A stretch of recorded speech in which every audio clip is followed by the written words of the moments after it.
મિત્રો જો આપણે પહોંચી ગયા મૂળ દ્વારકા ને તમને પ્રાચીન મંદિર મસ્ત મજાનું બતાવો. જો મૂળ દ્વારકા આ મૂળ એટલામાં કહેવામાં આવે છે કે પહેલા દ્વારકાધીશ અહીંયા આવ્યા હતા અને એટલા આ મંદિર બનાવેલું એટલે મૂળ દ્વારકા કહેવામાં આવે છે. તો મસ્ત પ્રાચીન મંદિર છે અને એક વખત અહીંયા અચૂક આવવા જેવું મિત્રો ફેમિલી સાથે.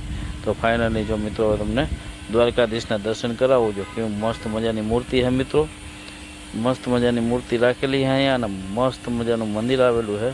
અને આ કોડીના પાસે આવેલું છે મિત્રો મંદિર. મુંગટ કેવું મસ્ત મજાનું મુંગટ છે, પ્રાચીન મંદિર છે એટલા માટે મૂળ દ્વારકા કહેવામાં આવે છે. તો ચાલો મિત્રો, તો મિત્રો હવે આપણે દક્ષને એની ફરમાઈશ છે કે મને મૂળ દ્વારકા લઈ જાઓ પપ્પા. તો ચાલો આપણે જઈએ મૂળ દ્વારકા બાજુ. કોડીનારથી મૂળ દ્વારકા આવ્યું છે 10-12 કિલોમીટર આવ્યું છે. દરિયાકાંઠે મસ્ત પ્રાચીન મંદિર છે. આપણે મૂળ દ્વારકા એટલે આપણે કૃષ્ણ ભગવાનનું મૂળ ત્યાંથી એટલે દ્વારકા નામ પડેલું છે મૂળ દ્વારકા. તો ચાલો રસ્તો જોઉં તમે. આપણે કોડીનાથી માર્કેટમાંથી સીધા નીકળી ગયા છીએ અને આપણે આગળ જઈએ છીએ અને હવે આપણે મૂળ દ્વારકા તરફ રસ્તો પકડી લીધો. અને જીનકુની એટલે દક્ષની ફરમાઈશ પપ્પા મને મૂળ દ્વારકા લઈ જાય. એટલે પહેલાં આપણે થોડી ઘણી ખરીદી કરી પણ વસ્તુ એવી હતી કે ખરીદીમાં કંઈ દુકાનો હજી ખુલ્લી નહોતી. તો જો આપણે મૂળ દ્વારકા પહોંચવા આવ્યા. જો મૂળ દ્વારકાની જેટી છે, આપણે જેટીમાંથી રસ્તો લીધો છે એટલે ત્યાં અંબુજા સિમેન્ટ આવી અને જેટી ગઈ. આ જો જેટીમાંથી એનો માલ સામાન દરિયા માર્ગથી જતો એટલે આ જેટી આવેલી છે. તો જો આપણે પહોંચવાની તૈયારીમાં છે. જો આપણે હવે જેટી ક્રોસ કરશું. જો આ તમને જેટી દેખાતી હશે અહીંથી અંદર. આપણે જો અદાણી હવે તો અંબુજા છે, અદાણી લઈ લીધી એટલે અદાણીનું લેબલ લાગ્યું છે. તો જો આપણે જાય. જો મૂળ દ્વારકાનું પેલું મંદિર તમને દેખાતું હશે પણ એ મંદિર છે માતાજીનું, દરિયાઈ ખોડિયાલમાંનું મંદિર છે એ. અને જો આ જેટી તમને દેખાતી છે મસ્ત મજાની ચેટોથી જેટી આવેલી છે. જેટી તમને મસ્ત મજાની દેખાતી હશે. જો આપણે આગળ જઈએ. જેટી તમને મસ્ત ઉડકા છે, નાના એવા ઉડકા ખલાસીઓના. અને ચાલો તો આપણે પહોંચવાની તૈયારીમાં છે. જો પહોંચી જાય. જો અંબુજાની જેટી આવેલી છે તમને દેખાડું મસ્ત ઝૂમ કરીને. જેટી એટલે ત્યાં એને સપ્લાય કરતા હોય એને જેટી કહે છે. અહીંથી સપ્લાય કરતા દરિયાઈ માર્ગથી સપ્લાય કરતા. તો આપણે ગાડી પાર્ક કરી દઈએ છે. તો ચાલો હવે આપણે આગળ મંદિરને તમને દર્શન કરાવજો. અહીંથી ઉપર ચડવાનું થાય મૂળ દ્વારકા. તો મૂળ દ્વારકાનું ઐતિહાસિક મૂળ દ્વારકા એવું કહેવામાં આવે છે કે અહીં આપણે શંકર શિવ પાર્વતીના લગ્ન થયા હતા. અને મૂળ દ્વારકા એટલે કહેવામાં આવે છે, જો અમે લખેલું જય દ્વારકાધીશ એટલે પહેલા દ્વારકાધીશે અહીંયા આપણે મૂળ દ્વારકા કહેવામાં આવે છે. પછી આપણે દ્વારકા નગરી કહેવામાં આવે છે એવું છે ઇતિહાસ. આપણે બહુ ઇતિહાસની ખબર નથી પણ એટલું બધી જાણીએ તમને કહીએ છીએ. તો હવે ચાલો તમને હવે આગળ આપણે જઈએ. ત્યાંથી થોડુંક તળ જેવું છે એટલે ત્યાંથી ચડીને જવાનું થાય. પણ સિમેન્ટ રોડ છે એટલે વાંધો નથી. અને પછી દરિયો મસ્ત મજાનો શાંત દરિયો છે. પછી દરિયાના દર્શન બી કરાવવું. જો આપણે દક્ષ ને રુદ્ર અને જો આપણી ગાડી પાર્ક થઈ ગઈ છે અને મેડમ આગળ જાય છે. જો સીતારામ જય સીતારામ. જો આ મૂળ દ્વારકા બાજુ રસ્તો જાય છે અને મંદિરનો વ્યૂ તમે જો મિત્રો કેવો મસ્ત વ્યૂ છે. અને સવારમાં મોર્નિંગમાં ગયા હતા એટલે ભાવિ ભક્તો પબ્લિક બી નહોતી એટલે આનંદ આવ્યો. જો આપણે આગળ જઈએ. જો આ બાજુ છે અહીંયા ભાવિ ભક્તો માટે જે પણ પ્રસાદી બનાવવા માટે વ્યવસ્થા છે અને અંદર પ્રસાદી બનાવવા માટે બી વ્યવસ્થા છે. આશ્રમ આવેલું છે અને બહુ પ્રાચીન મિત્રો મંદિર છે અને બહુ સરસ મંદિર છે. એક વખત આપણે ફેમિલી સાથે એક વખત દર્શન કરવા અચૂક આવવા જેવું છે અને શાંત જગ્યા છે. અને અહીંયા એક વસ્તુ જો અહીંયા તમને બોર્ડ બતાવતું છે. જો છે મૂળ દ્વારકા શ્લોક લખેલા છે.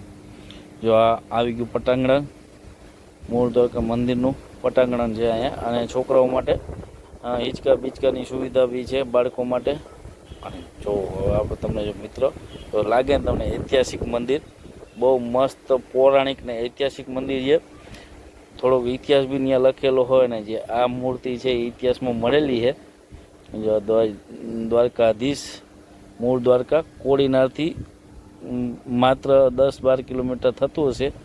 તો ચાલો મિત્રો તમને દર્શન કરાવું. જો કાળિયાધીશના દર્શન કરજો મિત્રો. જો મસ્ત કાળિયાધીશની મૂર્તિ રાખેલી છે એટલા માટે આને મૂળ દ્વારકા કહેવામાં આવે છે. જો મુંગટ કેવું છે જૂનું પૌરાણિક, આખું પૌરાણિક મંદિર છે, ઐતિહાસિક મંદિર છે. તો તમને મસ્ત વ્યૂ બતાવું, તમને અંદર બી લઈ જાઓ. જો આ દીવાદાંડી છે અને અહીંયા એક વસ્તુ કહેવામાં આવે છે કે આપણે શંકર પાર્વતીના લગ્ન અહીંયા થયા હતા એવું માનવામાં આવે છે. એવી માન્યતા છે મિત્રો ભક્તોની. તો ચાલો તમને હવે બારોબારથી દર્શન કરાવું, વ્યૂ બતાવું આખું મંદિરનું કે આવું મંદિર છે. જો આવી રીતના મંદિર છે. આ એક પ્રાચીન મૂર્તિ મળી આવેલી હતી. જો અહીંયા લખેલું છે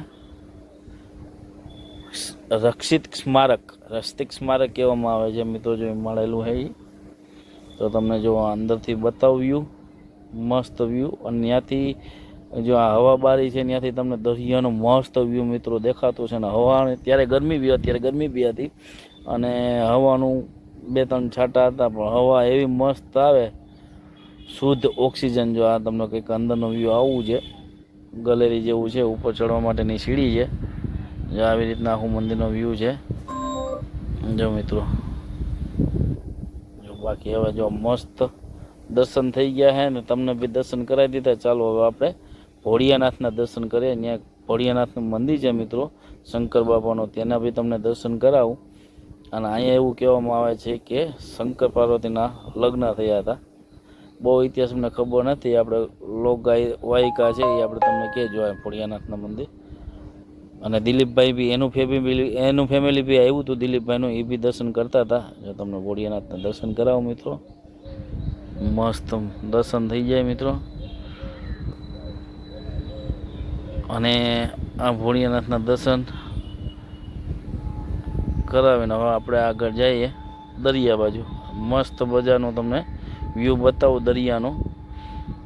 જો આ મંદિરનું પટાંગણ છે મિત્રો, મસ્ત જગ્યા આવેલી છે અને શાંત જગ્યા, પબ્લિક બી નહીં, ભાવિ ભક્તોની ભીડ બી ઓછી. સવારમાં જાય એટલે બહુ આનંદ આવે, કુદરતની ગોદમાં આપણે આવ્યા હોય એવું લાગે મિત્રો.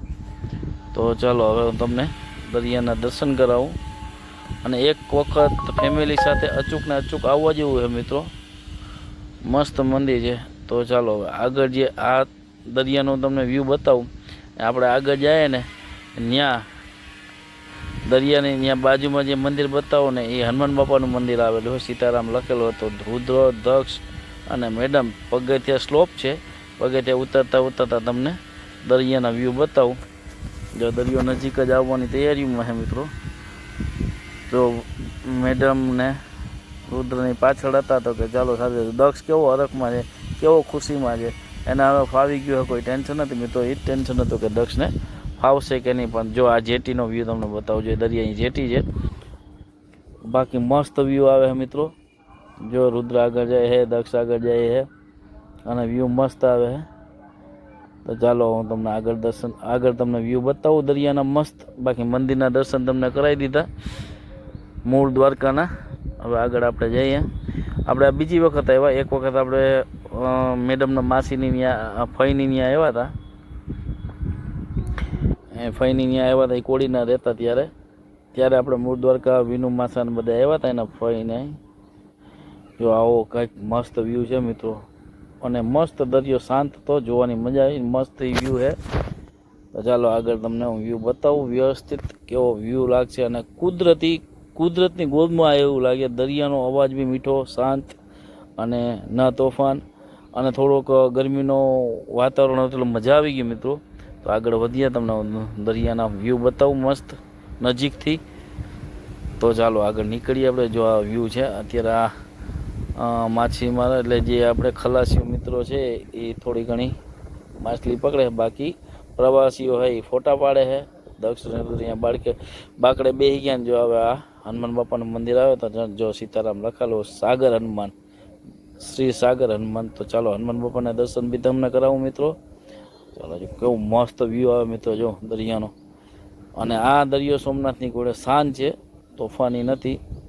જો મિત્રો મસ્ત અલૌકિક મૂર્તિ છે સાગર હનુમાનની. જો તમને બતાવું કે મસ્ત મોહિક મૂર્તિ છે.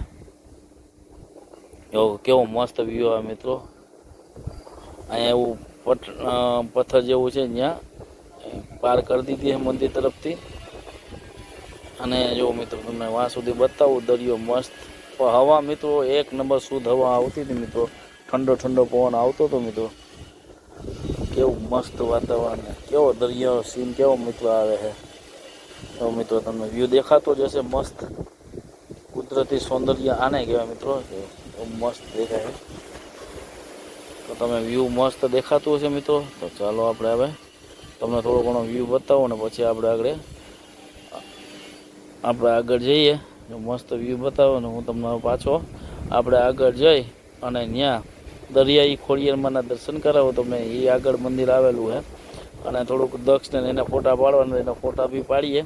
તો ચાલો આગળ નીકળીએ આપણે અને આગળ તમને બતાવું મસ્ત વ્યૂ પાછો. અને હવે હું તમને દરિયાને કાંઠે લઈ જાઉં મિત્રો. આ તો આપણે મંદિરની બાજુમાં હતા. હવે હું તમને ચોપાટી જેવું બધા જો આ નીચે આપણે ઉતરતા જો મેડમ જાય છે ચોપાટી જેવું છે. તો ત્યાં દરિયા કાંઠે આપણે થોડું ઘણું દરિયા જો દક્ષની પપ્પા હાલો નીચે. તો ચાલો નીચે જઈએ રુદ્રો ને દક્ષ ને મેડમ. તો દરિયા અહીંયા જઈએ આપણે નીચે ને તમને દરિયાના નજીકથી દર્શન કરાવું અને નજીકથી તમને બતાવું અને થોડુંક આપણે દરિયાઈ પાણી પ્રસ્ત પણ કરી લઈએ. ચાલો જો આગળ તમને જો પાણી આવી જાય જો કેવી રેતી મસ્ત છે દરિયાઈ. જો એ મંદિર છે ને મિત્રો, એ મંદિર છે ખોડલમાનું, દરિયાઈ ખોડલમાં. દક્ષ ને રુદ્ર આગળ જાય છે. મેડમ ત્યાં પહોંચવા એ મેડમ ત્યાં પહોંચી જો યાત્રિકો હતા એ પણ આપણી ઘોડે દર્શન કરવા આવ્યા હતા. જો દક્ષને આપણે પૂછીએ તને ફાવી ગયું ને તો કે હા એને કંઈ વાંધો નથી.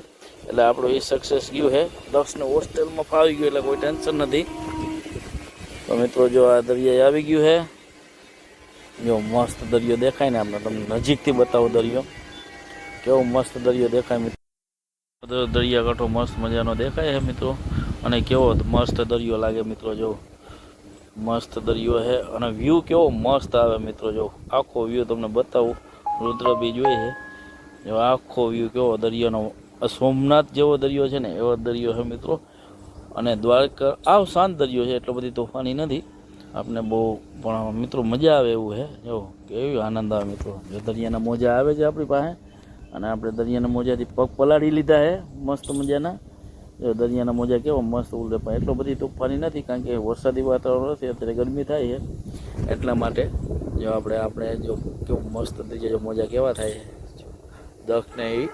હવે આપણે દરિયાને તમને વ્યૂ બતાવી દીધો. હવે આપણે આગળ જઈએ. જો રુદ્રને આવી ગયા. હવે આપણે જઈએ ત્યાં બે મંદિર આવેલા છે માતાજીના, એક હરસિદ્ધિમાનું અને એક દરિયાઈ ખોડિયારમાંનું. તો ચાલો આપણે ત્યાંના દર્શન કરાવું તમને. તો ચાલો મિત્રો આપણે આગળ તમને માતાજીના ખોડિયારમાંના દરિયાઈ ખોડિયારમાંના દર્શન કરાવું. તમે ખોડિયારમાંના દર્શન તો કર્યા જ છે ને તમે જોયું જશે, પણ આ આપણે કહેવામાં આવે છે દરિયાઈ ખોડિયારમાં. તો ત્યાંના હું તમને દર્શન કરાવું. તો ચાલો રુદ્રને એ મેડમને આગળ જાય છે તો તમને હું મસ્ત મજાના માતાજીના દર્શન કરાવું. તો ચાલો કન્ટિન્યુ બનાવી રહેજો. જો આપણે પહોંચવાનું પહોંચી ગયા છે તો તમને બતાવું, દર્શન કરાવું મિત્રો. જો આ મંદિરનો આગળનો ગેટ, મંદિરનો મસ્ત મજાનો જો દરિયાઈ ખોડલમાં લખેલું હતું. આ મસ્ત મજાનો જો હવનકુંડ આવેલી મિત્રો. જો મગર માતાજીની ત્યાં આગળ રાખેલી છે અને મુંગટ છે ઉપર મસ્ત મજાનો. જો કેવું મસ્ત મજાનો મુંગટ બનાવેલો છે અને માતાજીના મગરના દર્શન બી કરો મિત્રો. અને જો મિત્રો તમને મસ્ત મજાનું ખોડલમાંના દર્શન કરાવું. મસ્ત મજાની મૂર્તિ છે મિત્રો, માના દર્શન કરી લ્યો. ચાલો હવે આગળ આપણે તમને મંદિરનો વ્યૂ બતાવું. જો અહીંયા આપણે શંકર બાપાએ નહીં રામદેવ પીર મહારાજના તમને દર્શન કરાવું મિત્રો. તો ચાલો આપણે આગળ નીકળીએ. તો મિત્રો હવે આપણે ખોડિયારમાંના દર્શન કરી દીધા, તમને દરિયાઈ ખોડિયારમાંના દર્શન કરાવી દીધા. હવે આપણે આગળ જઈએ. આપણે આગળ બીજું એક મંદિર આવેલું છે હરસિદ્ધિમાના. તો ચાલો જેના બી દર્શન કરાવું. હરસિદ્ધિમાનું મંદિર આવેલું છે તો તેના બી દર્શન કરાવું. મસ્ત મજાના દર્શન કરાવું મિત્રો. તો જો મિત્રો આ છે આપણું મંદિર હરસિદ્ધિમાનું. તો જો આ હવનકુંડ મસ્ત મજાનો અને મંદિર બી મોટું છે, મસ્ત મંદિર આવેલું. આ બી મોટું મંદિર છે અને જો મુંગટ છે ઉપરનો અને એમાં જો દરિયાઈ સમુદ્રનું ચિત્ર દોરેલું છે મિત્રો. મસ્ત જો વ્યૂ બતાવું મંદિરનો આખો તમને કેવો મસ્ત મજાનો વ્યૂ દેખાતો હશે. અને અહીંયા આપણે તમને માતાજીના દર્શન કરાવું હરસિદ્ધિમાના. કેવા મસ્ત મજાની મૂર્તિ મિત્રો રાખેલી છે. અને અહીંયા આપણે આગળ હવે જો અહીંયા આપણે ગુરુ મહારાજના દર્શન કરાવો મિત્રો. અહીંયા બી દર્શન કરાવો મિત્રો ગુરુ મહારાજના. મસ્ત મજાના માતાજીના દર્શન કરાવો. અંબેજીમાના અંબામાના દર્શન ને જો સિંહ પણ રાખેલો છે. અંબામાની સવારી એટલે સિંહ. તો ચાલો હવે આપણે આગળ જઈએ ગાડી પાસે અને દક્ષને રુદ્રો આગળ છે ત્યાં જઈએ, ગાડીનું પાર્કિંગ કરેલું. તો ચાલો હવે આપણે ગાડી લઈને. તો મિત્રો મસ્ત મજાના ત્રણેય મંદિરના દર્શન થઈ ગયા. મૂળ દ્વારકાના દર્શન કર્યા. અને જો આપણે દક્ષને પૂછીએ, એ કંઈક દાંતમાં થોડુંક દુખાવો છે, તે દાંત અટતો હતો. મેડમને હમણાં આપણે મેડમને દક્ષને. તો ચાલો મિત્રો આપણે ગાડી પાર્કિંગમાંથી કાઢીને આપણે નીકળી ગયા. હવે કોડીનાર ગામમાં જવા માટે થોડું ઘણી દક્ષની ખરીદી કરવાની છે. કારણ કે હવે જો આ જેટી છે મસ્ત મજાની, તમને જેટીના વ્યૂ બતાવું. આ જેટી અને જો હોળકીના કેવા મસ્ત મજાના દર્શન છે. નાની નાની હોળકીઓ છે ખલાસીઓ માટેની, જો જેટી આવેલી છે. આખી જેટી દરિયામાં છે મિત્રો. અને દરિયામાં ફાઇનલી મિત્રો આપણે નીકળી ગયા છે. ચાલો હવે કોડીના જાય. જો આપણે કોડીના આવી ગયા અને મહેમાન બી ભેગા થઈ ગયા. રાજુભાઈને કાકાજી સસરા છે ને આ છોકરીને બી અહીંયા મીકી છે, દક્ષ ભેગી છે ને દક્ષ ચંદો છે. ધણેના મહેમાન ભેગા થઈ ગયા. તો ચાલો મિત્રો હવે આપણે અહીંયા તો મૂળ દ્વારકાથી આવી ગયા ને ચાલો આપણે થોડી ઘણી ખરીદી કરવાની.